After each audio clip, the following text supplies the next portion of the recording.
The letter in Willow Price's hand fluttered like a wounded bird as she stared at the black ink that had forever changed her life. Dust swirled around her boots on the main street of Genoa, Nevada territory, as she stood frozen in the summer heat of 1869, the doctor's words burning into her mind. "Regrettably, Miss Price, your condition renders you incapable of ever bearing children." Willow had suspected it for years, ever since the terrible fever at 16 that had nearly claimed her life. But suspecting and knowing were two different kinds of pain. At 24, she had resigned herself to spinsterhood in a world where a woman's worth was often measured by her ability to produce heirs. The tears wouldn't come. She'd spent them all in the doctor's office. "Miss Price, you're blocking the walkway," grumbled Mr. Hutchins as he shuffled past with his daily newspaper tucked under his arm. Willow mumbled an apology and tucked the letter into her skirt pocket. She'd come to Genoa 2 years ago after her parents' passing, determined to make a life for herself as the town's schoolteacher. The children were her only solace now, though the ache of knowing she'd never have her own cut deeper than she cared to admit. The schoolhouse bell rang in the distance, reminding her of afternoon lessons. Willow straightened her shoulders and lifted her chin. Life would continue, with or without the family she'd always dreamed of having. Half a mile outside of town, Zachariah Ryder pulled his hat lower against the Nevada sun as he guided his wagon toward Genoa. At 32, he was returning to a place he hadn't called home in over a decade. The wagon rattled beneath him, filled with his meager possessions and 3 small, sleeping forms, his brother's children. Now his responsibility after the consumption took both his brother and sister-in-law in California. Emma was 7, with blonde braids in her mother's eyes. Thomas, 5, had his father's stubborn chin, and little Sarah, barely 3, was a perfect blend of both parents. They were exhausted from the long journey, curled up on blankets among the crates and trunks. Zach had never planned on fatherhood. His life as a ranch hand and occasional silver prospector hadn't left room for putting down roots. But family was family, and when the letter had reached him about his brother's death, there hadn't been a choice to make. "Uncle Zach." Emma's sleepy voice came from the back of the wagon. "Are we there yet?" "Almost, little one," he replied, his deep voice gentle. "You can see Genoa just ahead." Emma crawled forward to sit beside him on the wagon seat, her small hand gripping his arm for balance. "Will we have a house?" Zach nodded. "Your pa owned a piece of land outside town. There's a cabin there might need some work, but it'll be home." "Will there be other children?" she asked, her eyes wide with hope. "There's a school in town," he answered, remembering the small building from his youth, "and a teacher who'll help you learn your letters and numbers." "I already know my letters," Emma said proudly. Zach smiled. "Then you're already ahead." The wagon rolled into Genoa's main street as the afternoon sun cast long shadows between the buildings. The town had grown some since he'd left, but still maintained the feel of a frontier settlement, a mix of wooden structures, a few brick buildings, and the ever-present dust that seemed to coat everything in the Nevada territory. People glanced curiously at the newcomers, and Zach nodded politely as he guided the wagon toward the general store. He needed supplies before heading to his brother's property, and information about the condition of the cabin they would call home. The wagon came to a stop, and Zach lifted Emma down before jumping to the ground himself. "Stay with your brother and sister," he instructed as he tied the horses to the hitching post. Inside the store, the bell jingled as Zach entered, ducking his tall frame beneath the doorway. The familiar scents of coffee, leather, and tobacco greeted him. "Be right with you," called a voice from the back. Zach took the moment to scan the shelves, mentally cataloging what they would need. The door chimed again, and he turned to see a woman enter slender, with chestnut hair pinned neatly beneath a modest hat, and eyes that seemed to carry the weight of a difficult day.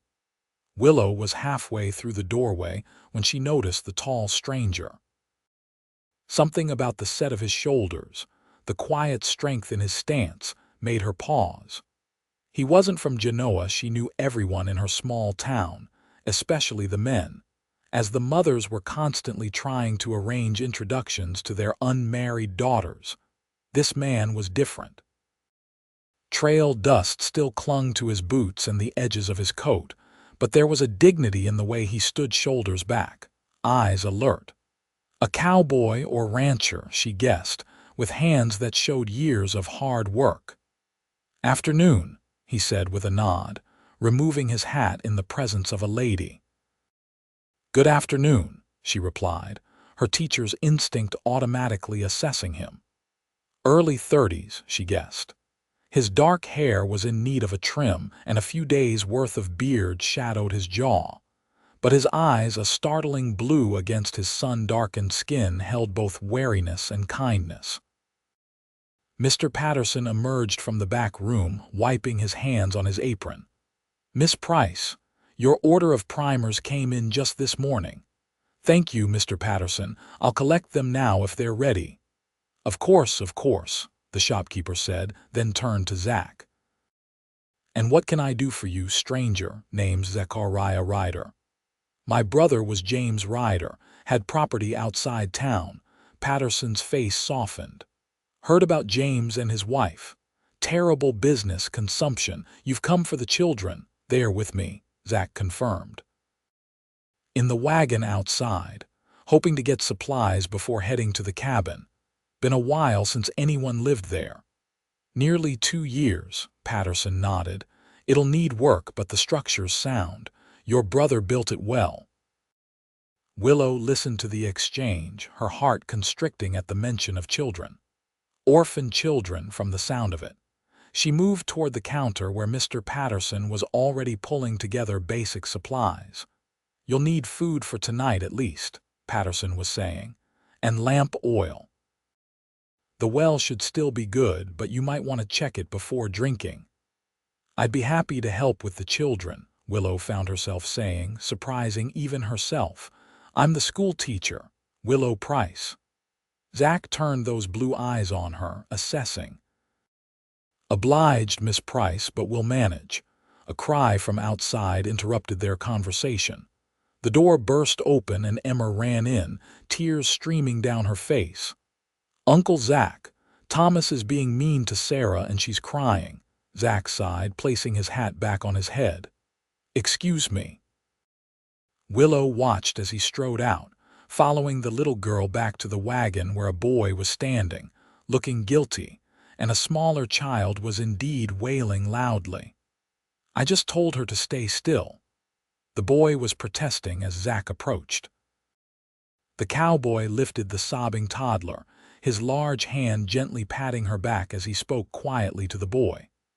Willow couldn't hear the words, but she saw the boy's shoulders slump in acceptance. "Poor things," Mr. Patterson said beside her. "Lost their parents just 3 weeks ago." Ryder's brother and his wife were good people. "He's raising them alone?" Willow asked, unable to tear her gaze from the scene outside. "Seems that way. James always spoke highly of his brother, said he was the most dependable man he knew. Worked ranches all over the territory, did some prospecting too. Never settled down, though." Willow watched as the cowboy soothed the little girl, his massive frame somehow gentle as he balanced the child against his shoulder. Something tugged at her heart, a feeling she immediately tried to squash. The doctor's letter seemed to burn in her pocket, a cruel reminder of dreams that would never come to pass. Outside, Zach managed to calm Sarah down and was now trying to figure out how to finish his shopping with 3 tired, cranky children. Emma tugged at his coat. "I'm hungry, Uncle Zach," she announced. "Me too," Thomas added. Sarah hiccuped against his shoulder in agreement. The schoolteacher, Miss Price, emerged from the store carrying a small basket. She approached with a tentative smile. "Mr. Ryder, perhaps I could help." The children looked tired from their journey. Before he could refuse again, she continued, "There's a small cafe just down the street. I could take them for some milk and biscuits while you finish your business here." Zach hesitated. He'd been solely responsible for the children for less than a month, and the idea of entrusting them to a stranger, even a schoolteacher, made him uneasy. Yet the practical side of him recognized the sense in her offer. Emma looked hopefully up at the teacher. "Are you really the school lady?" "I know how to read already." Miss Price smiled, and Zach noticed how it transformed her face, bringing warmth to eyes that had seemed sad when she first entered the store. "Is that so? Perhaps you can show me while we have our snack." Zach made his decision. "That's kind of you, Miss Price." "Children, mind your manners with the lady." He set Sarah down, and to his surprise, the toddler immediately reached for Miss Price's hand. "We won't go far," she assured him, taking Sarah's small hand in hers.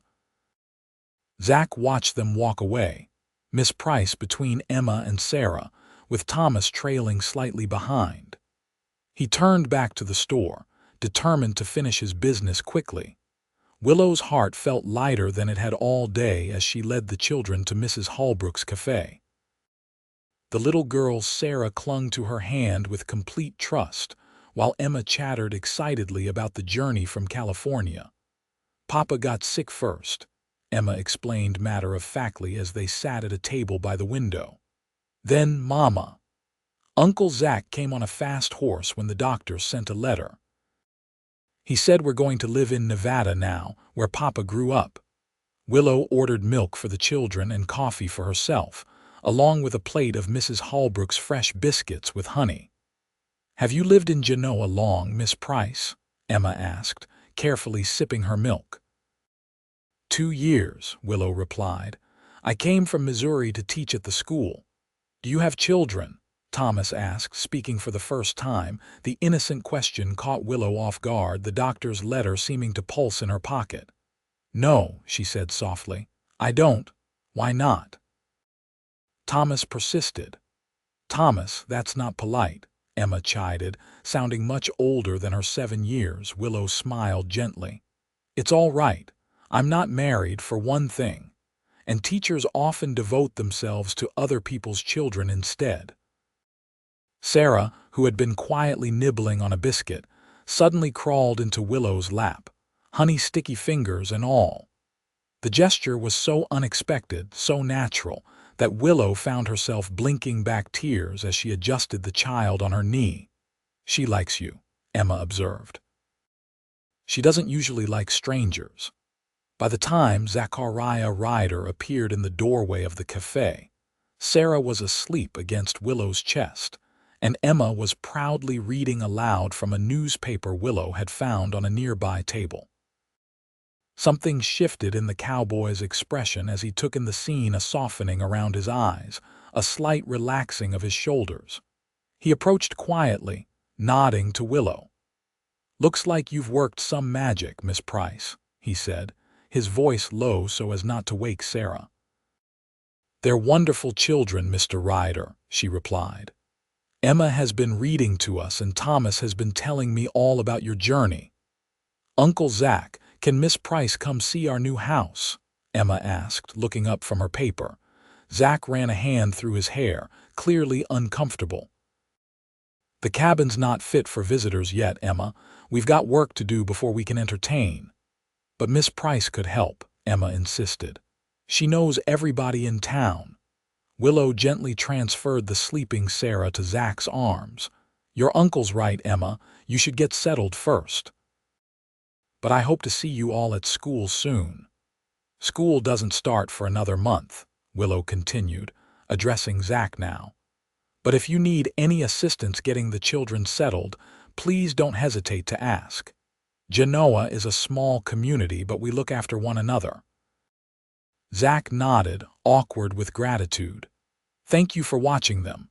"What do I owe Mrs. Holbrook for the refreshments?" "It's taken care of," Willow said, waving away his protest. "Consider it a welcome to Genoa." As the little family departed, Willow watched them go, an unfamiliar feeling of emptiness settling over her.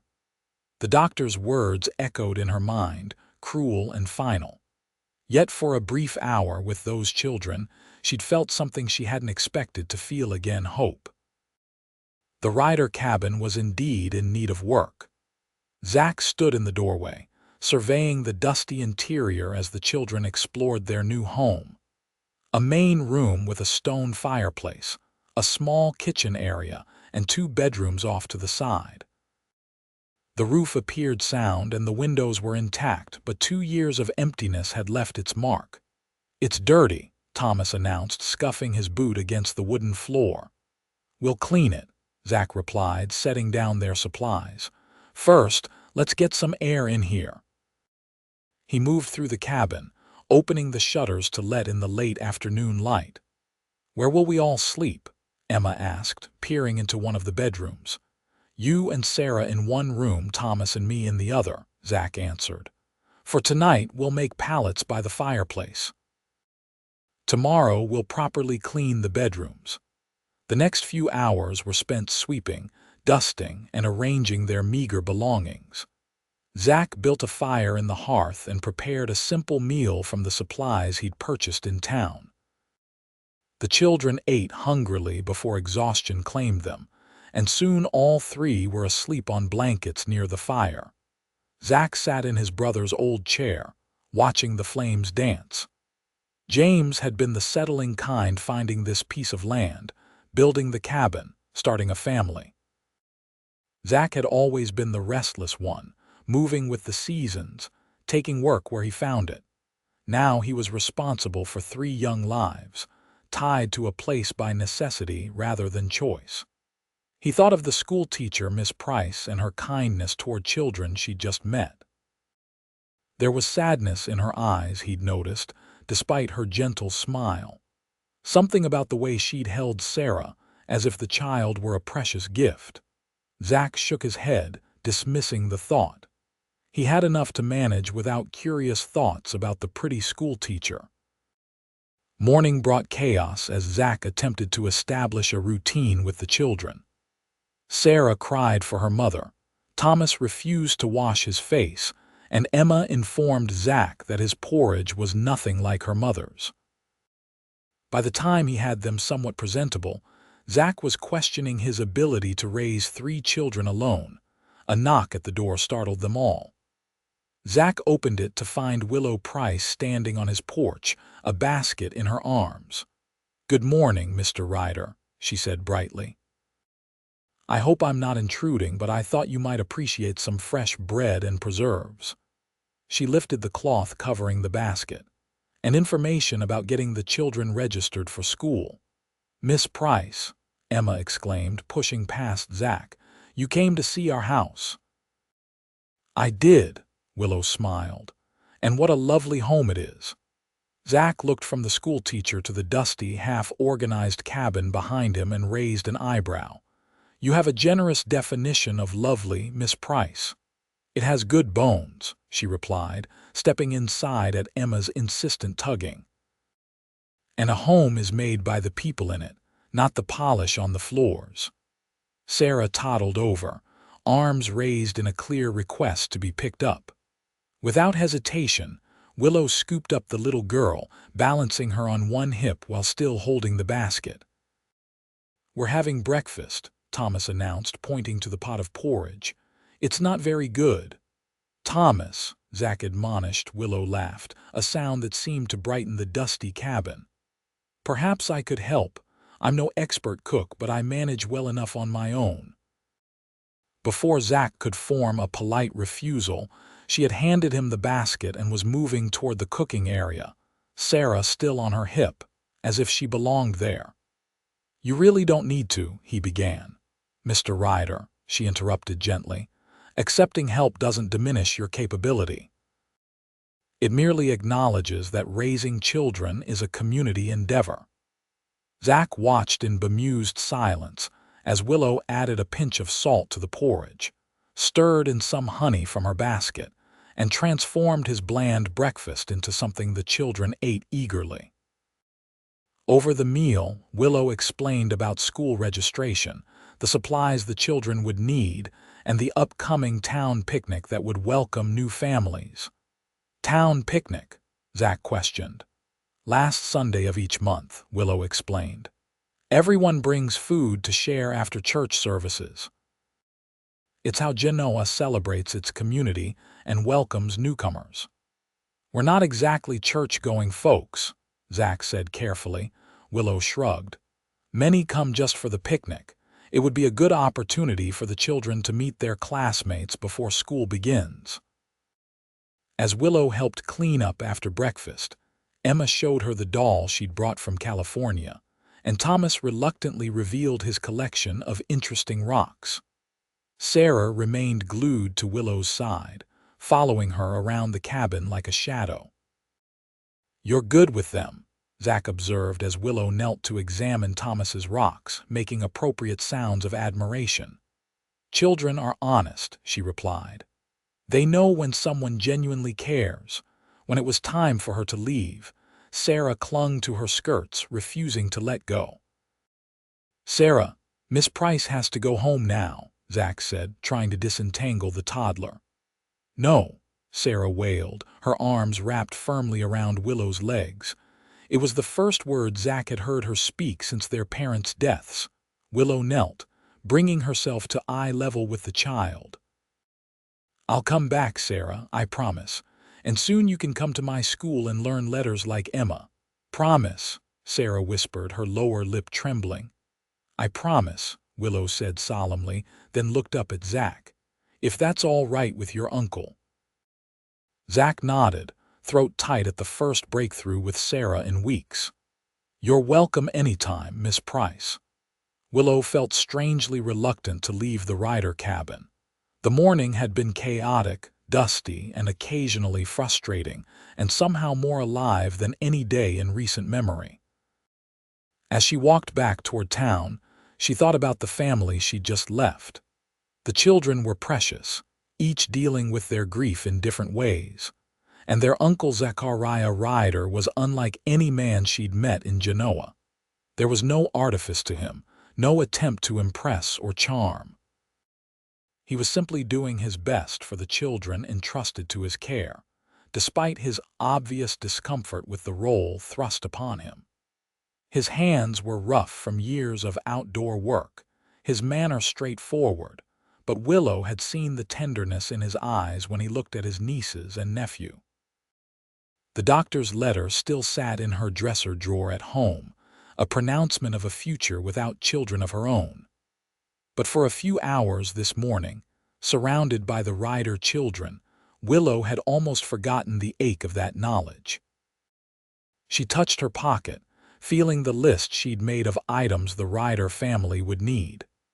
School supplies for Emma and Thomas, fabric for new curtains, seeds for a kitchen garden. Willow had no right to involve herself so deeply in their lives, she knew. Yet something about those children and their uncle called to her. Over the next 2 weeks, Willow found herself drawn to the Ryder cabin almost daily. She brought books for Emma, helped Thomas with his sums, and delighted in Sarah's increasing vocabulary. The little girl was speaking more each day, though she remained shy with anyone but her family and Willow. Zach watched the schoolteacher's influence with mixed emotions.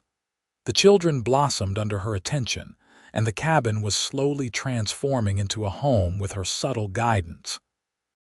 New curtains appeared at the windows, a vegetable garden took shape behind the house, and shelves were filled with books borrowed from the school library. More unsettling was his own reaction to Willow Price. He found himself watching for her arrival, appreciating the way sunlight caught in her chestnut hair, noticing how her eyes crinkled at the corners when she laughed with the children.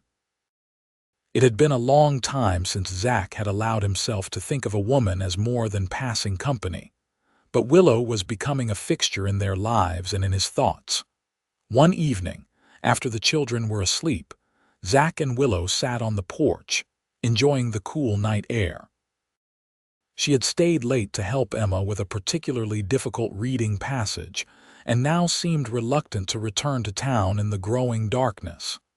"I should head back," she said, not moving from her chair. "It's getting late."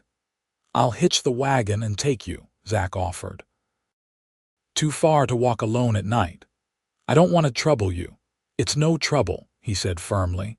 They sat in comfortable silence for a moment, listening to the night sounds: crickets chirping, a distant coyote call, the soft creak of the porch swing where Zach had settled. "Why teaching?" he asked suddenly. Willow looked surprised at the question. "Pardon, why did you become a teacher? Come all the way to Nevada territory?"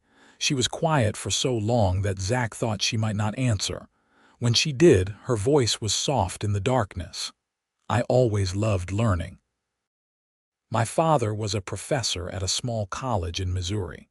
He taught me to read when I was younger than Emma, and my mother encouraged my education far beyond what most girls receive."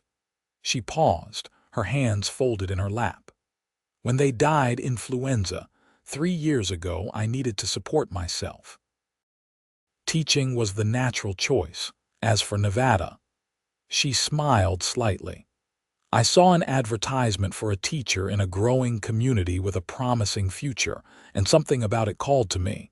Perhaps I simply needed to be somewhere new, somewhere without memories." Zach nodded, understanding the need to outrun grief. "Your parents would be proud, I imagine. You're good with the young ones." Willow's smile faltered. "I hope so." She stood abruptly. "I really should get back to town." As Zach drove her home in the wagon, Willow seemed lost in thought, responding to his few attempts at conversation with distracted politeness. When they reached her small house on the edge of town, he jumped down to help her from the wagon. Her hand was warm in his as she stepped down, and for a moment they stood close, her face tilted up to his in the moonlight. Something passed between them, a recognition, a possibility, before Willow stepped back, breaking the moment. "Thank you for the ride, Mr. Ryder," she said formally. "Zach," he corrected. "After all this time, I think you can call me Zach." A small smile. "Zach then, and I'm Willow, not Miss Price, at least when we're not in school." "Willow," he repeated, liking the sound of it. "The children will be looking for you tomorrow." "Just the children?" she asked, then looked immediately flustered by her own boldness.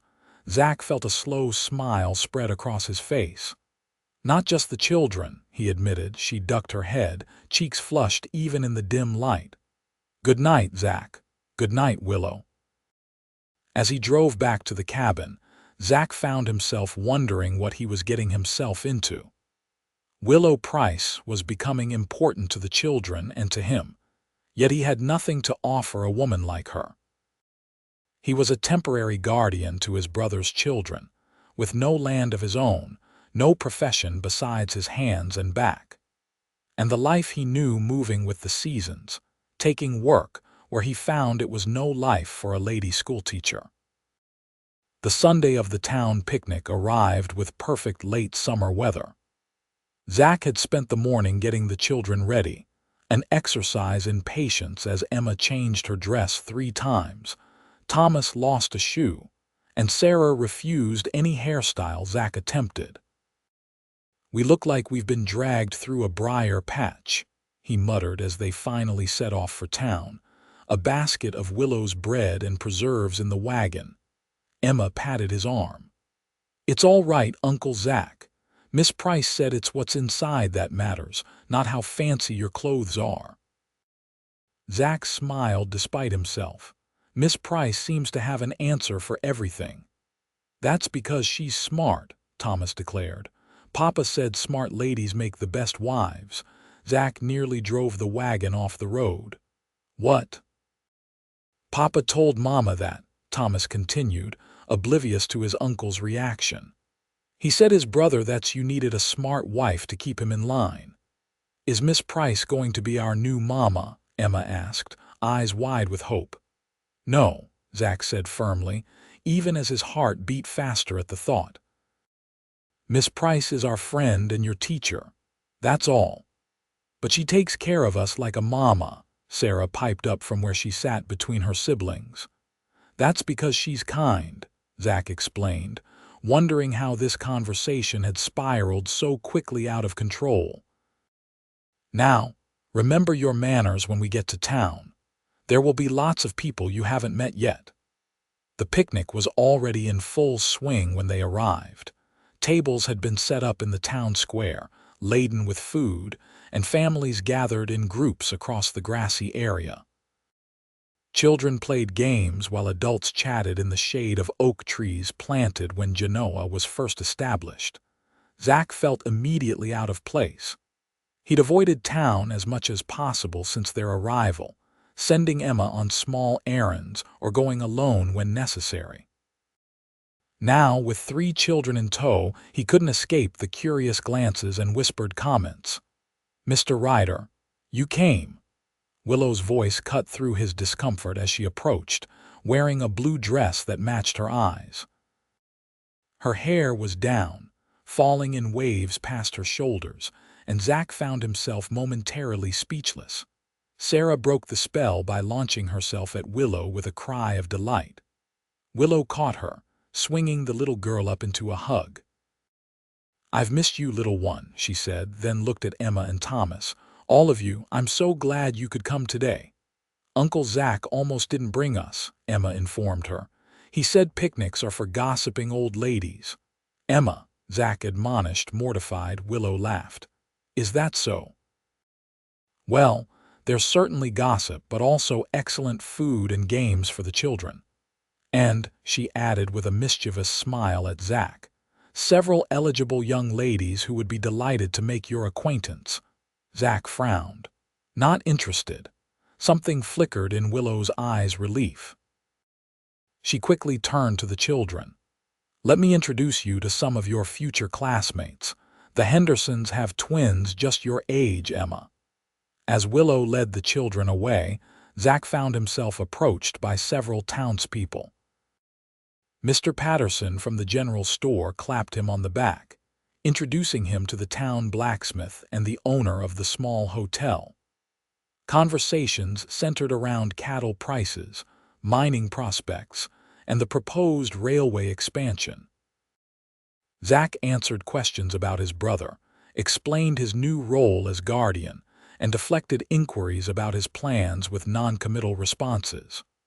All the while, his eyes tracked Willow as she moved among the townspeople, his nieces and nephew never far from her side.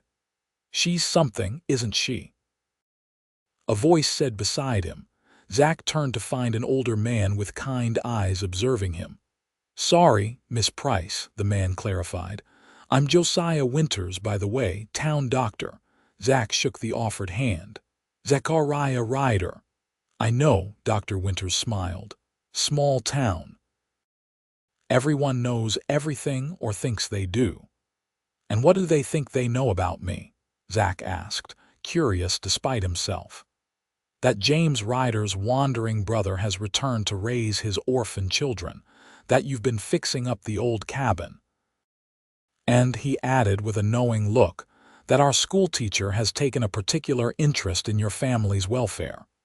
Zach shifted uncomfortably. "Miss Price has been kind to the children." "Indeed," the doctor agreed. "She's kind to all children. It's rather her purpose in life, I suspect, especially since—" He stopped abruptly. "Since what?" Zach found himself asking. The doctor shook his head. "Not my place to say. If Miss Price wishes to share her private matters, she will do so in her own time." Before Zach could press further, a commotion erupted across the square. Thomas stood facing a larger boy, fists clenched at his sides while a circle of children watched. Zach moved quickly, aware of Willow doing the same from another direction. "You take that back." Thomas was shouting, face red with anger. "It's true," the other boy taunted. "My pa says your uncle is nothing but a drifter who'll leave you orphans again soon as he gets bored." Zach reached them just as Thomas launched himself at the boy, tiny fists flying. He caught his nephew around the waist, lifting him bodily away from the fight. "Thomas, that's enough," he said firmly. Even as his blood boiled at the other boy's words, Willow had arrived as well and was addressing the other child. "Billy Henderson, that was unkind and untrue. You will apologize to Thomas immediately." "But my pa said—" "I don't care what your father said," Willow interrupted, her voice stern but controlled. "In this town, and especially in my school, we treat others with respect." Billy muttered an apology, then scurried away to where a red-faced man, presumably his father, stood glowering. Zach set Thomas down, kneeling to look him in the eye. "Fighting doesn't solve problems, Thomas." "He said you were going to leave us," Thomas said, lower lip trembling. "Like Mama and Papa did." The words hit Zach like a physical blow. He pulled Thomas into a hug, aware of Emma and Sarah hovering anxiously nearby. "I'm not leaving," he said, voice rough with emotion. "I promise you that. We're a family now, and family sticks together." Willow watched the exchange, her heart aching for the little family. She should step away, give them privacy for this moment, but found herself rooted to the spot. When Zach looked up and met her gaze over Thomas's head, the raw emotion in his eyes made her breath catch. "Miss Price, I think we've had enough picnic for one day," he said quietly. Willow nodded her understanding. "Of course. Let me help you gather your things." As they prepared to leave, Willow noticed several townspeople watching and whispering. The Hendersons weren't the only ones questioning Zach's commitment to staying in Genoa. She had heard the rumors herself that he was a drifter, unreliable, likely to abandon his responsibilities when the novelty wore off. She knew better. In the weeks she'd spent with the Ryder family, she'd seen Zach's dedication to the children, his determination to create a home for them. Yes, he was rough around the edges, unused to settled life, but the love he had for his brother's children was genuine. As Zach lifted Sarah into the wagon, the little girl reached out for Willow. "You come too?" she asked hopefully. Willow hesitated, looking to Zach. "We'd welcome the company," he said quietly, "if you're willing." The drive back to the cabin was subdued. Thomas sat close to his uncle, still upset from the confrontation. Emma tried to cheer everyone with observations about the picnic food, while Sarah fell asleep in Willow's lap. At the cabin, Zach carried Sarah inside and put her down for a nap. Emma took Thomas to show him a nest of birds they'd discovered behind the house the day before, leaving Willow and Zach alone on the porch. "I'm sorry about what happened," Willow said. "Billy Henderson has a tendency to repeat his father's opinions without thinking." "And what is Mr. Henderson's issue with me?" Zach asked, leaning against the porch railing. Willow sighed. "Some people in town knew your brother, knew he was the settling kind. They've heard you've lived differently. And they think I'll abandon the children," Zach concluded, jaw tight. "People fear what they don't understand," Willow said gently. "They don't know you like." She stopped. "Like you do," Zach finished. Willow met his gaze. "Yes, like I do." The moment stretched between them, filled with unspoken words. Finally, Zach pushed away from the railing and moved to sit beside her on the porch step. "Why did you really come to Nevada, Willow?" he asked quietly. She looked away. "I told you. After my parents died. There are schools in Missouri," he interrupted. "You came all the way to Nevada territory, to a town hardly anyone's heard of. Why?" Willow was silent for so long that Zach thought she wouldn't answer. When she finally spoke, her voice was barely above a whisper. "I was engaged in Missouri to a professor at my father's college. After my parents died, he was my stability, my future." She twisted her hands in her lap. 3 months before our wedding, I became ill with a high fever. When I recovered, the doctor told me that the fever had damaged me, that I would never be able to bear children. She swallowed hard before continuing. When I told Henry my fiancé, he was understanding at first, but then he began to talk about his family expectations, his desire for sons to carry on his name. 2 weeks later, he broke our engagement. Zach felt a surge of anger toward a man he'd never met. "He's a fool," he said flatly. Willow gave him a sad smile. "He wanted children. Most men do." "He wanted you," Zach corrected. "Then decided you weren't enough without the promise of children. That makes him a fool." "Perhaps," she acknowledged. "But it made me realize I needed to build a different life than the one I'd imagined. So when I saw the advertisement for a teacher in Nevada territory, I took it as a sign. A fresh start, far from pitying glances and whispered gossip." "Does anyone here know?" Zach asked. "Only Dr. Winters. He asked for my medical history when I arrived, and I told him. He's been kind, never mentioning it." She looked up at Zach. "And now you."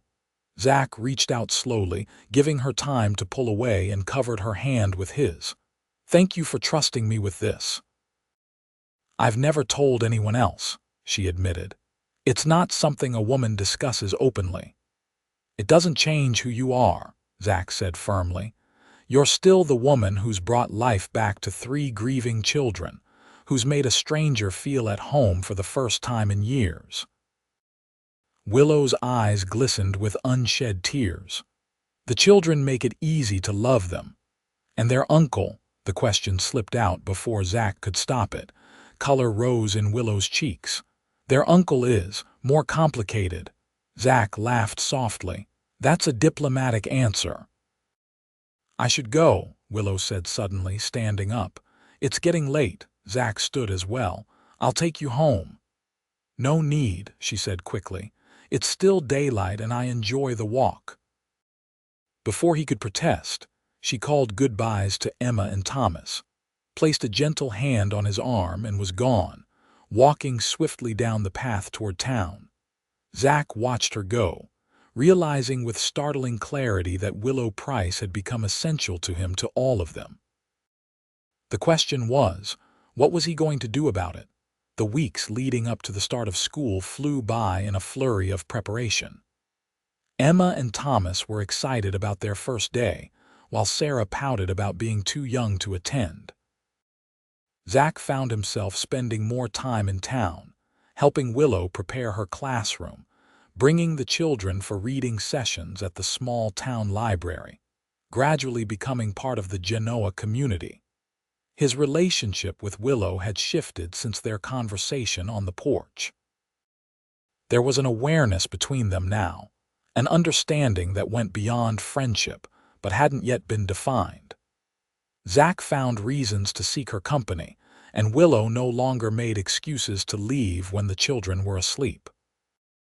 One evening, as they sat before the fire shelling peas from Willow's garden, Emma looked up from her book with a thoughtful expression. "Miss Price, do you like living all alone in your house?" Willow's hand stilled. "It's peaceful," she answered carefully. "But don't you get lonely?"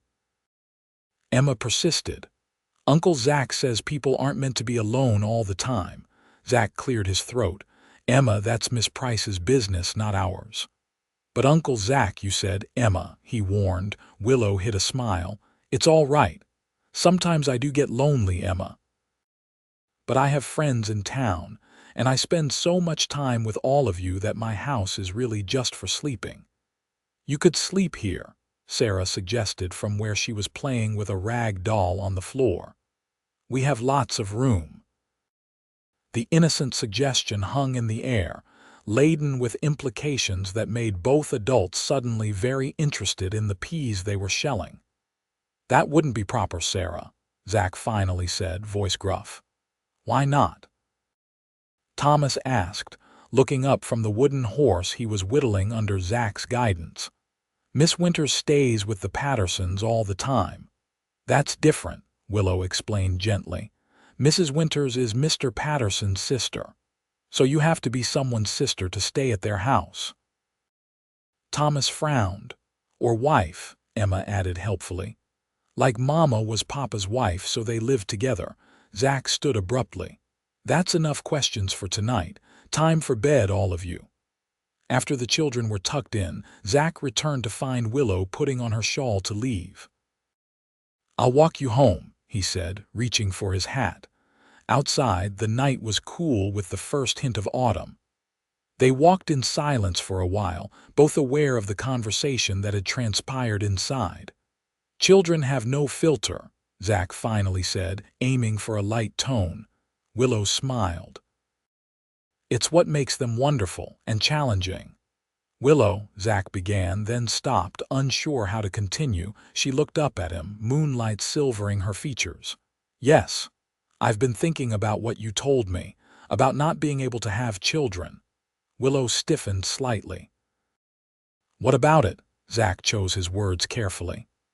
"I want you to know it doesn't matter to me. I already have 3 children in my life who need raising. I don't need more to feel complete." Willow stopped walking, turning to face him fully. "What are you saying, Zach?"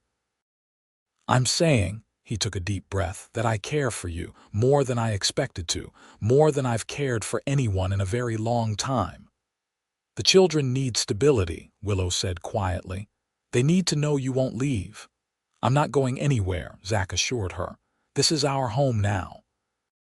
"And what about your wandering nature?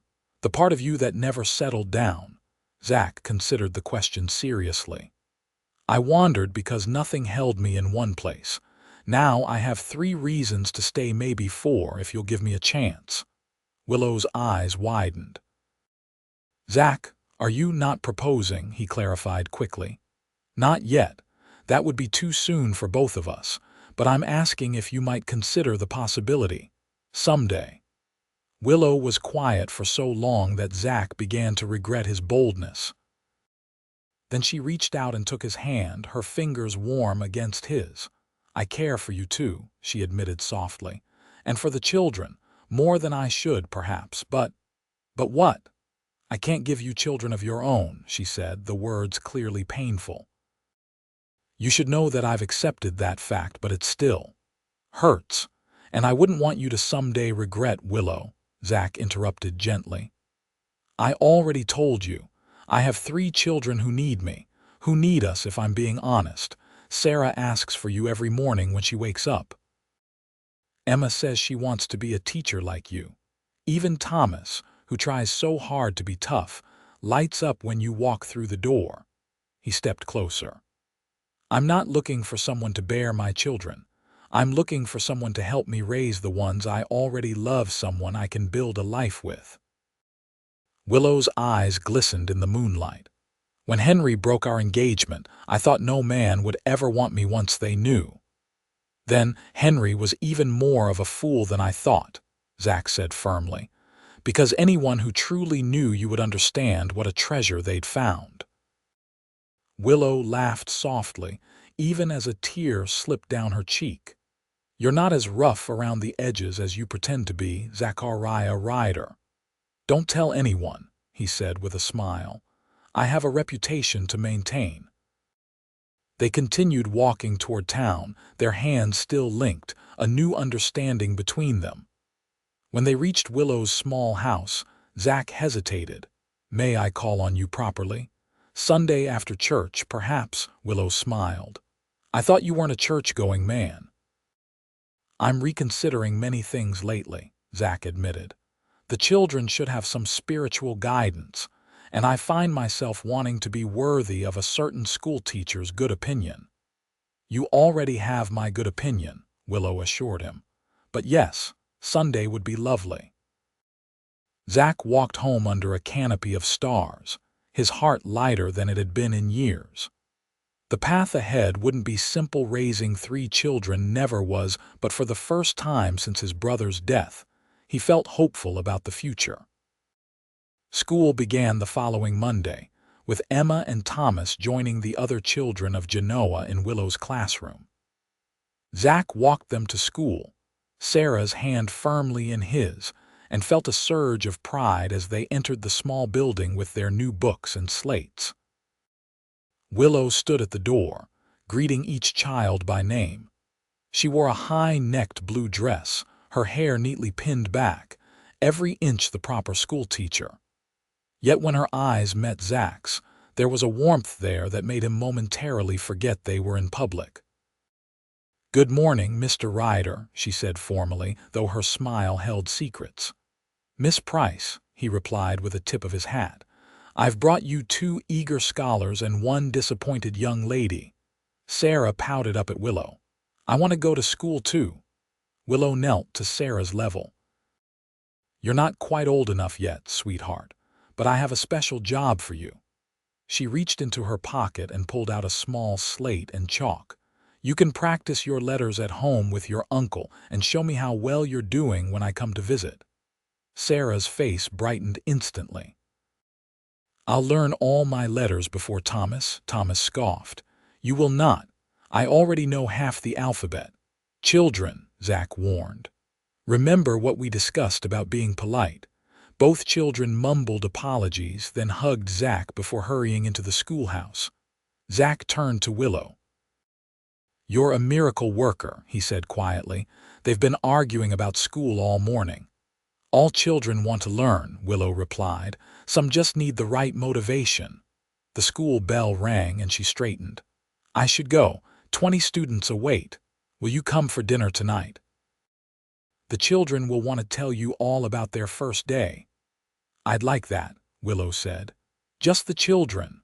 Zach smiled slowly. "No, not just the children." Fall settled over Genoa, painting the surrounding mountains with gold and crimson. Zach found work helping local ranchers with their cattle, using skills he'd developed over years of seasonal employment. The difference now was that each evening he returned to the cabin to the children, and often to Willow. Their courtship progressed slowly, respectfully, under the watchful eyes of the town. Sunday dinners after church became a tradition. Zach called on Willow at her home once a week, sometimes taking her for drives in the countryside, sometimes simply sitting on her porch talking until twilight faded. The children accepted the evolving relationship with varying degrees of understanding. Emma, at 7, was already planning a wedding. Thomas remained cautiously hopeful, still fearful of more change after losing his parents. Sarah simply accepted that Willow was part of their lives, referring to her as our Miss Price with proprietary affection. As November brought the first snowfall, Zach realized he had made his decision. He had come to Genoa out of obligation to his brother's memory, expecting to find a burden. Instead, he had found a home, a purpose, and a woman who had changed everything. On a crisp Saturday morning, Zach left the children with Mrs. Patterson and rode into town. His first stop was the general store, where he purchased a simple gold band. It wasn't fancy, nothing like what a lady from Missouri might have expected, but it was honest, like his intentions. His second stop was the schoolhouse, where he knew Willow would be preparing lessons for the coming week. The building was quiet as he entered, removing his hat as the door closed behind him. Willow looked up from her desk, surprise giving way to pleasure at the sight of him. "Zach, I wasn't expecting you today. I wanted to speak with you," he said, suddenly nervous. "Alone." Willow set down her pen, giving him her full attention. "Is everything all right? The children? They're fine, with Mrs. Patterson for the morning." He moved closer, stopping before her desk. "Willow, these past months have been the happiest of my life." Her expression softened. "Mine too. When James died, I thought I was taking on a burden, 3 children I barely knew, a life I never planned for." Zach shook his head. "I was wrong. They're not a burden, they're a gift, and so are you." Willow stood, coming around the desk to stand before him. "Zach." He reached for her hands. "I know it hasn't been long by most standards, but I've never been more certain of anything. I love you, Willow Price. I love your kindness, your strength, your heart. I love the way you've brought our family together." Tears filled Willow's eyes as Zach continued. "I can't offer you much. The cabin is small, the land barely enough to sustain us. I'm still learning to be the man these children need, the man you deserve." You already are that man, Willow whispered. Zach reached into his pocket and withdrew the simple gold band. Willow, I know you were told you could never be a mother, but I'm asking if you'll be a family with us anyway. Will you marry me? Tears spilled over as Willow looked from the ring to his face. Yes, she breathed. Oh, Zach, yes. He slipped the ring onto her finger, then drew her into his arms for their first real kiss, tender at first, then deepening as she responded with unexpected passion. When they finally broke apart, both were breathless. I should have done that months ago, Zach murmured. Willow laughed softly. We had an audience of 3 very curious children most of the time. Speaking of which, Zach said, they'll be overjoyed. Emma's been planning our wedding since September. Has she now? Willow's eyes danced with happiness. And what does she have planned? Flowers, cake, and a new dress for Sarah. Thomas is less enthusiastic about the ceremony and more interested in whether you'll be living with us afterward. And what did you tell him? That it would be improper to discuss such things before I'd even asked you, Zach replied. But now that you've said yes. He paused, suddenly realizing they hadn't discussed practicalities. I suppose we have decisions to make. Your house in town is nicer than the cabin, but the cabin is home, Willow said simply. It's where the children are comfortable, where we've been building our life together.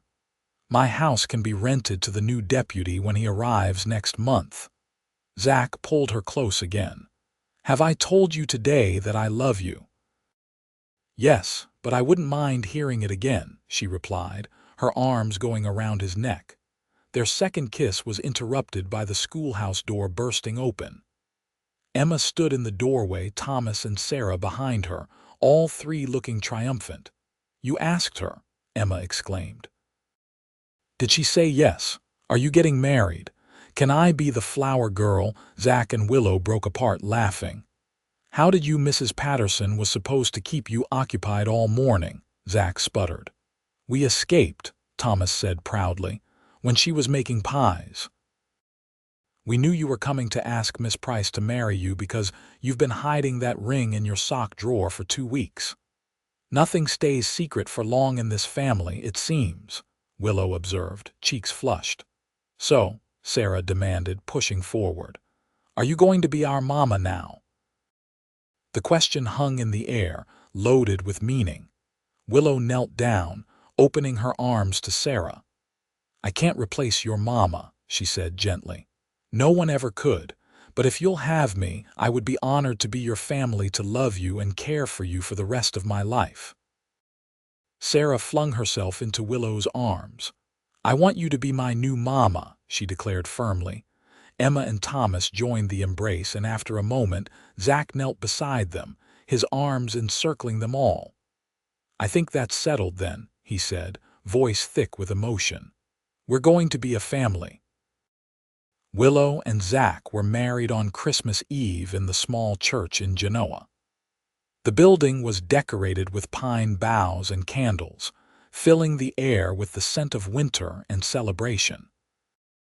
Despite the cold, the church was packed, the entire town turning out to witness the union of their schoolteacher and the once wandering cowboy who had become one of their own. Emma served as flower girl, scattering pine needles and dried rose petals down the aisle with solemn dignity. Thomas carried the rings on a small pillow, walking beside Sarah, who clutched a sprig of holly like a precious bouquet. The children stood with Willow and Zach as they exchanged vows, a visible symbol of the family they were creating together. You may kiss your bride, the minister announced, and Zach did so with restrained tenderness, mindful of their audience. Ladies and gentlemen, I present to you Mr. and Mrs. Zachariah Ryder, the minister declared, and the church erupted in applause. The celebration continued at the town hall, with food and music and dancing late into the night. The children eventually fell asleep on chairs pushed together in a corner, exhausted from excitement and sugar. As midnight approached, Zach found Willow standing by a window watching the snow fall outside. "Having second thoughts, Mrs. Ryder?" he asked softly, coming to stand beside her.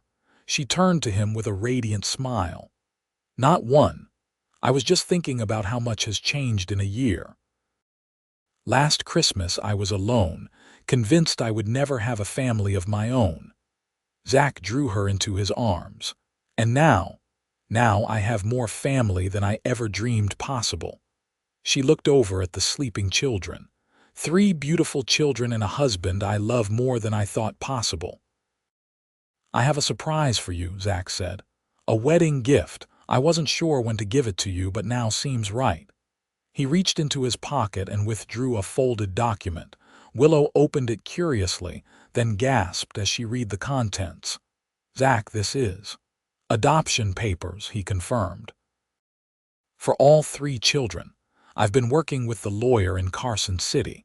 If you're willing to sign, they'll legally be ours, yours and mine." Tears filled Willow's eyes for the second time that day. "But they are already yours, your brother's children." "I've been their guardian," Zach explained. "But this makes it permanent. No one can ever question our right to raise them, to be their family in every sense of the word." "Oh, Zach," Willow pressed the papers to her heart. "It's the most wonderful gift." "There's one more thing," Zach said, his voice soft. "The doctor in Carson City, he's newer, with training from back east. When I spoke with him about the adoption, I mentioned your condition." Willow stiffened slightly. "Why would you?" "Because I wanted another opinion," Zach said gently. "He said that while the scarring from your fever makes conception unlikely, it doesn't make it impossible. That doctors sometimes declare certainties when they're really only probabilities." Hope, dangerous, fragile hope, flickered in Willow's eyes. "What are you saying?" "I'm saying that while we have 3 beautiful children to raise, we shouldn't entirely rule out the possibility of more." Zach brushed a strand of hair from her face. "But even if it's just the 5 of us forever, I want you to know that our family is perfect exactly as it is." Willow reached up to cup his face in her hands. "I love you, Zachariah Ryder. And I love you, Willow Ryder." He bent to kiss her, sealing their future with a promise. 5 years later, the summer sun beat down on the expanded Ryder homestead as Willow hung laundry on the line behind the cabin, now a proper house with 2 additional bedrooms and a larger kitchen. Emma, 12 and growing tall, helped her with the sheets while 10-year-old Thomas and 8-year-old Sarah chased each other around the vegetable garden. "Mama, they're going to trample the carrots again," Emma complained, always the responsible one. "Thomas, Sarah." "Mind the garden, please," Willow called, then smiled as the children immediately diverted their game away from the precious vegetables. The sound of hoofbeats announced Zach's return from town. He dismounted with a wave to the children, who abandoned their game to race toward him. 5 years of steady work, first as a ranch hand, then as the owner of his own small cattle operation, had been good to him. His face was still weathered from the sun, but happiness had softened the once hard lines around his eyes. "Any mail?" Willow asked as he approached, leaning down to kiss her. "Letter from your aunt in Missouri," he confirmed, handing over the envelope. "And news from town, the railway expansion is confirmed. They'll be laying track within 5 miles of our property by next spring. That will make getting cattle to market easier," Willow observed. "And getting to school," Emma added, always practical. "When can I go to the academy in Carson City, Papa?" Zach ruffled her hair. "Not for a few years yet, Scholar. Your mother and I aren't ready to send you away." "Where's my little man?" Zach asked, looking around. As if on cue, a wail came from inside the house. Willow smiled. "Just woke from his nap, by the sound of it." Zach grinned and headed inside, returning moments later with a sturdy 1-year-old boy balanced on his hip. James Josiah Ryder had his father's blue eyes and his mother's determined chin, and had been the joyful surprise of their 3rd year of marriage. "There's my boy," Willow said, taking the baby from Zach. "Did you have a good nap?" The child reached for her face with chubby hands, babbling happily. The miracle of his existence still took Willow's breath away, sometimes the child the doctors said she would never have, born after she had fully embraced her role as mother to her adopted children. "Mrs. Henderson asked about you in town," Zach said casually as they walked toward the house together, the older children racing ahead. "Wanted to know if you'd be returning to teaching now that James is walking." "And what did you tell her?" Willow asked, curious. They hadn't discussed her returning to the classroom. "I told her that was entirely up to my wife," Zach replied with a smile. "Though I did mention that the new baby might complicate matters." Willow stopped in her tracks, staring at him. "The new? Zach, what are you saying, Doctor?" "Winters stopped by the mercantile while I was there. Said he'd been meaning to ride out to speak with you but didn't want to alarm the children." Zach's eyes danced with suppressed joy. "He said the symptoms you described to Mrs. Patterson last week weren't from bad preserves." Willow's free hand flew to her stomach, her mind racing. The morning sickness, the fatigue she'd attributed to caring for an active 1-year-old. "I'm pregnant again," she whispered, afraid to believe it. Zach nodded, drawing her and the baby into his arms. "The doctor seems to think so. Says you're proving him wrong for the 2nd time, and he couldn't be happier about it." Tears filled Willow's eyes as she looked up at her husband. "When I came to Genoa, I thought I'd found my purpose in teaching other people's children. I never imagined that you'd end up with 5 of your own," Zach finished, his voice gentle. "That I'd find someone who would love me exactly as I am," Willow corrected. "Children or no children," Zach's hand came to rest over hers on her still flat stomach. "I'd have been content with our 3. James was a miracle we didn't expect, and this little one." He shook his head in wonder. "It's more than I ever dreamed of having." "We should tell the children," Willow said. "Emma's been asking for a sister." "And if it's another boy," Willow smiled. "Then Thomas will have another ally against the girls." As they walked toward the house, Willow reflected on the journey that had brought them here.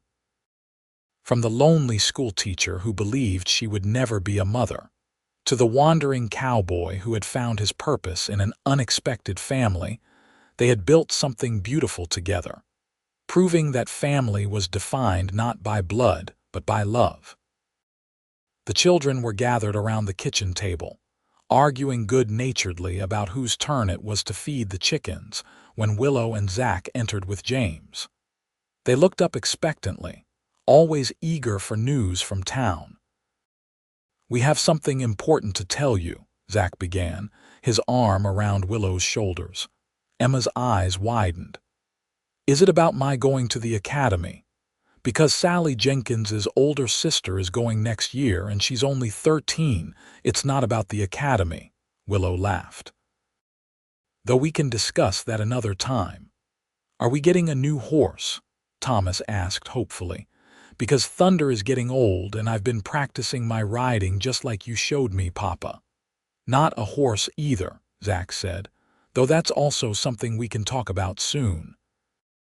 Sarah, quieter and more observant than her siblings, studied her parents carefully. "Is it a baby?" she asked suddenly. Like when James was in Mama's tummy, Willow and Zach exchanged surprised glances. "How did you know, sweetheart?" Willow asked. Sarah shrugged. "Mrs. Patterson told Mrs. Henderson that you were looking a little green around the gills, just like before James came, and you've been taking naps in the afternoon." "Out of the mouths of babes," Zach murmured, amused. "Yes, we're having another baby," Willow confirmed. "Sometime next winter, you'll have a new brother or sister." The news was met with varying reactions. Emma's excited calculations about room arrangements, Thomas's concern about whether the new baby would cry as much as James had, and Sarah's solemn declaration that she would help with everything, especially if it was a girl. Later that night, with the children asleep and James settled in his crib, Willow and Zach sat on the porch swing, watching the stars emerge over the Nevada mountains. The home they had built together, both the physical structure and the family within it, was far more than either had dared to hope for when they first met. "You ever think about how close we came to never finding each other?" Willow asked, her head resting on Zach's shoulder. "If your brother hadn't left those children, if I hadn't come to Genoa." "I try not to think about it," Zach admitted, his arm tightening around her. "But I do thank God every day that we did find each other, despite everything." "The doctor in Missouri was so certain," Willow mused. "He said I'd never be a mother." Zach pressed a kiss to her temple. "And I said we'd be a family anyway." "You did," Willow agreed softly. "And we are." The porch swing creaked gently as they rocked, the sounds of the night surrounding them, crickets chirping, a distant coyote call, the soft breathing of their children through the open windows. The life they had built together was not the one either had planned, but it was richer, fuller, and more beautiful than they could have imagined. "I love you, Willow Ryder," Zach whispered into the darkness. "And I love you," she replied, her hand finding his in the moonlight. "Now and always."